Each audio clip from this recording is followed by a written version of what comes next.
The open dialogue approach is based on several fundamental principles. The basic one, perhaps not surprisingly, involves open dialogue, a non-secretive, non-hierarchical conversation that values everyone's voice in the treatment, especially the voice of those called clients. Likewise, therapists work in teams where they speak and reflect openly with one another about their thoughts and feelings right in front of clients and their families. Although these principles sound reasonable enough, in actual practice they are a profound departure from almost every mental health model I have observed in the United States.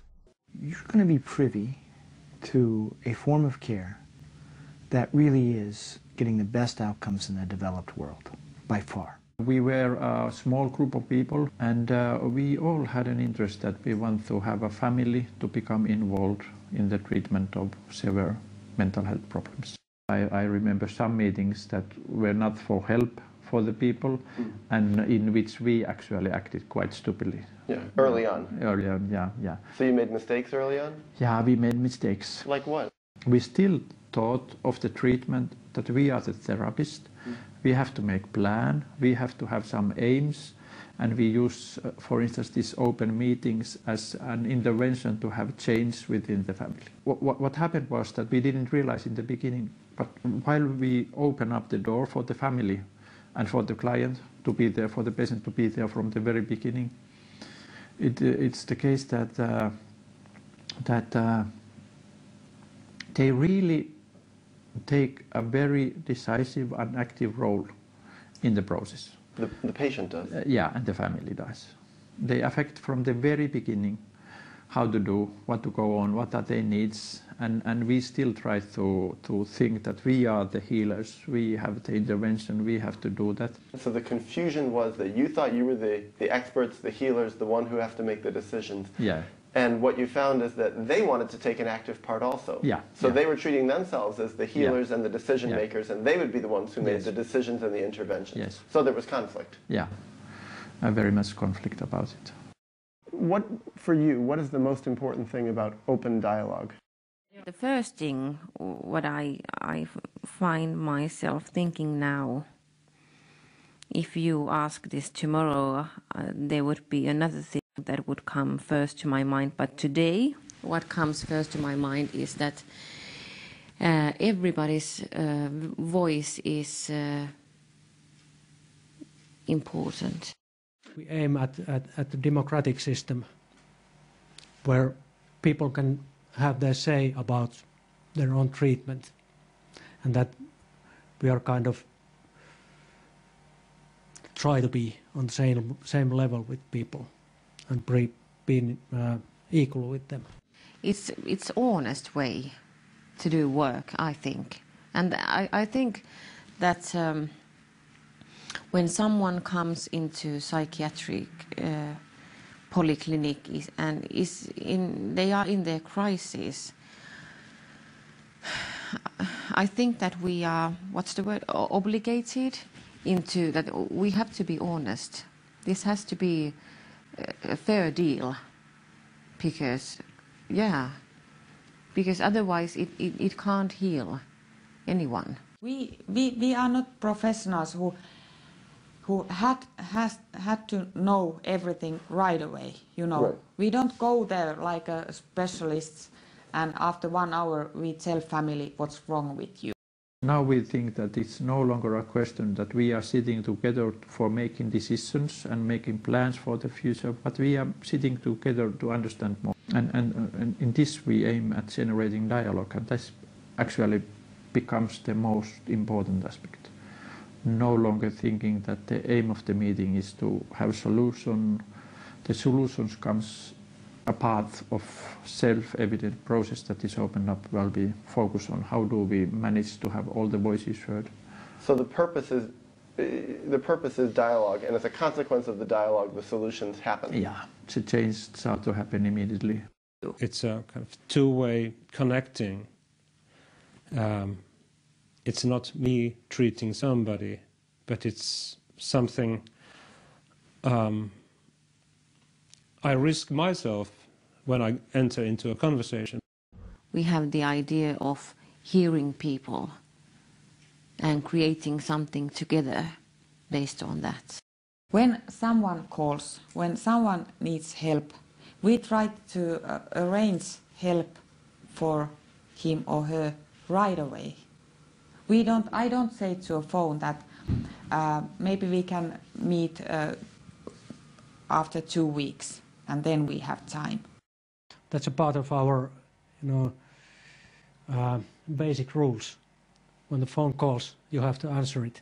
Yeah. Take the responsibility for what comes from there. It is interesting how many of my interviews have been interrupted by the telephone here. Yeah, because I think that's a question of, being like available to people and serving the population. I consider us more or less as visitors in people's lives. People allow us to visit their lives, but we are not the most meaningful people in this person's life. It's more important that my client will be understood by his family members or those people around him. And so that's how he or she become heard, understood, valued as a person. What I like about this is just that you can, like, how do you say in English, bowl around with ideas. With You can what? What, bounce ideas? Yeah, with your colleague and with the family. And right in front of the client? Yeah, and with them. Not about them, but with them. Talk with Marianne about something and then ask the patient that, but what do you think about what we were talking about? There's an assumption, of course, that once someone has schizophrenia, they always have schizophrenia, and you don't see it that way.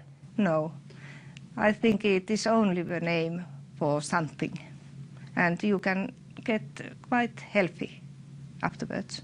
Without medication? Without medication. All of us could have psychotic problems. It's an answer to a very difficult life situation. And when I face with a situation which is very stressful for me, so I can start to hear voices, for instance. And what happens in those voices or those experiences that I have, they can include something that previously has happened in my life. In the first meeting, it's very non-understandable. I cannot understand what does it mean. I'm very confused. But later on, step by step, I start to realize that actually she is speaking of something that has happened in her life, and this may be the first time ever it become possible to have some words of those experiences. It's in a way a kind of metaphorical way to speak of things that beforehand did not have any words to speak about. We have to listen. We really have to listen and let them talk what has happened. And we can't know. Maybe some stories are so crazy. Maybe crazy. What is the right word? We have to ask more about hallucination, and we have to ask more and try to understand what has happened. We don't say that you can't speak about hallucinations. We have no right to say that is impossible because we really don't know. Yeah. Usually it's not only that we are talking that we have an open dialogue system, but we dialogue have to really be open. Psychotic meaning making is meaning making, and I want to have dialogue around meaning making. And I don't think we should medicate psychotic meaning making. Very seldom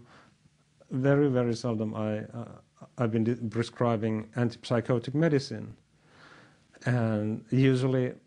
What is the reason for so seldom prescribing it? Well, I don't actually.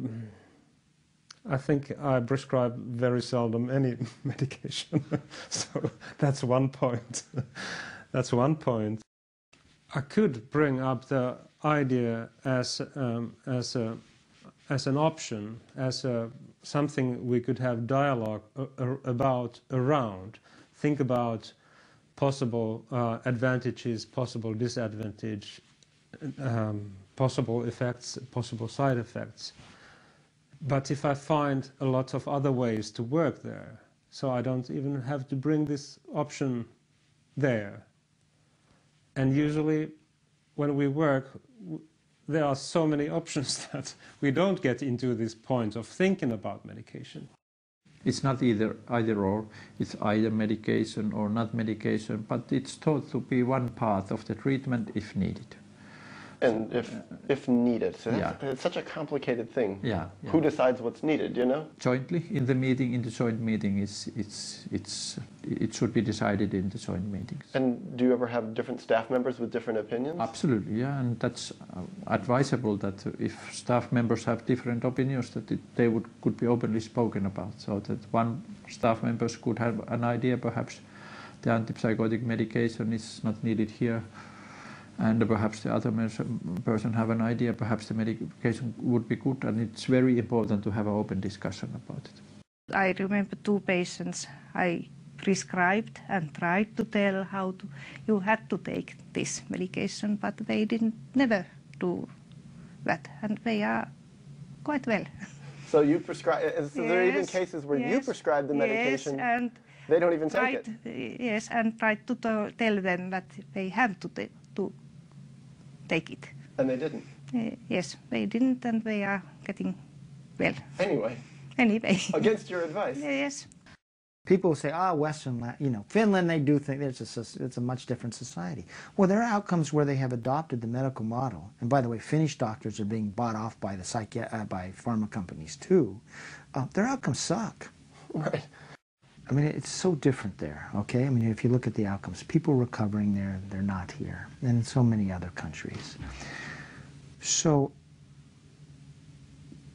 basically the world has a chance to sort of break out of this mindset it's had, the world psychiatric system, and do something better. And so you're talking about the capacity, the opportunity to tell a story that literally could alter millions of lives if societies would change and learn from the Western Lapland success.